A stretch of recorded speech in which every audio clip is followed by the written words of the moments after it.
We were surprised and excited when we found out that we were pregnant with Kennedy. We called my parents at like 3 o'clock in the morning to let them know. I developed preeclampsia, and so I had to be induced 5.5 weeks early. I didn't see her for the first 24 hours after she was born. She was in the NICU. I think she was just doing routine vitals and just happened to hear something a little off. So we spent the weekend, and Dr. Greensides came Monday and took a listen and, definitely agreed that he heard something of interest. So they did an EKG and an ultrasound, and they found a few ASDs, VSDs, and then, of course, the mitral valve prolapse. He said that it wasn't really considered severe at the moment. He just said this is something they wanted us to keep an eye on over the years and, come in with annual visits. We actually weren't given a whole lot of information about what was wrong with her heart, what our options would be, what that could look like for her future, how to care for her as an infant with that kind of condition. It was pretty nerve-wracking. When the fluid started building up, obviously we had more questions about what was going on and like what directions we were going to have to take at that point. When I first learned that Kennedy was in congestive heart failure, I obviously was upset. I mean, this is my small child that we're talking about, but I know congestive heart failure is not necessarily a death sentence. Started talking about options of probably having to go in and surgically repair it, and the pros of doing it early versus later. Because she's so young, and youthful kids, they tend to heal a lot faster is what we were told. And versus waiting until she's 18, 19, 20, where it could be more complicated. I think that's almost what made our situation, I don't want to say more challenging, because I've never been in a situation where someone said, we have to do this surgery or your child's going to die. And I can't imagine how difficult that is to hear that. But it wasn't any less difficult to be given the option, because at that point, we were basically playing God with our child's life.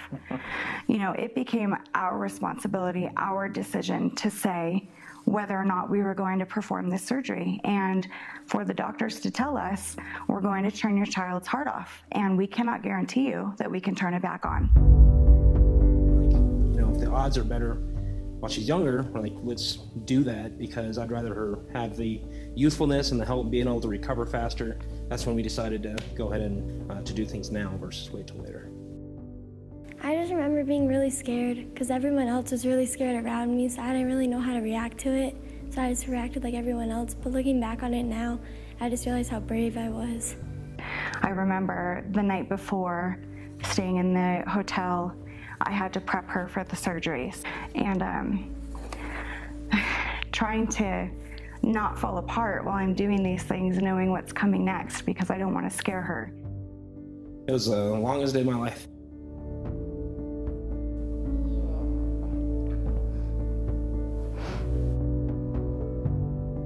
But I do remember them bringing us back when she was first brought back to recovery, and I will never, for the rest of my life, get that picture out of my head of my small, frail child with tubes everywhere, and it just, it's something I don't ever want to experience again. Well, it went extremely well. They didn't really have to make a large incision like they were typically do. Aside from the initial recovery, in the days and weeks after the surgery, as time went on, and we can always gauge her doctor's happiness with her situation based on how often he wants to see her. And so as he kept pushing that time frame out further and further from, next month to 3 months to 6 months to a year, we knew that things were going really well. Oh gosh, I could talk about Kennedy for hours. She just has always been very happy and, always energetic, and very energetic actually. Since, especially after the surgery, I can't even slow her down sometimes. I like to write songs or do tumbling and cheer or just hang out with my friends. I like tumbling and gymnastics so much just because it's just kind of like a break of the world. When I need one, I can just come here and do tumbling. I know she's had talks about maybe getting into the medical field, becoming a paramedic, but I want her just to do what she wants to do and something that she enjoys. You know, honestly, I think my truest hope for Kennedy, if I were being blatantly honest, would be that, you know, the adversity in her life would be over and she could coast from here and things would be smooth sailing. But at the same time, Kennedy wouldn't be who she is today if it hadn't been for the trials that she's faced. And I have every confidence that no matter what comes her way, she's going to handle it just fine. You know, early detection is a true passion of mine for the simple fact that we got lucky. We got absolutely lucky, because if that nurse had not heard something and we had not been monitoring her already, while Kennedy was in congestive heart failure, she remained completely asymptomatic. So had we not been monitoring, we would never have known. But every single person knows somebody that has been affected by heart disease. Every single person.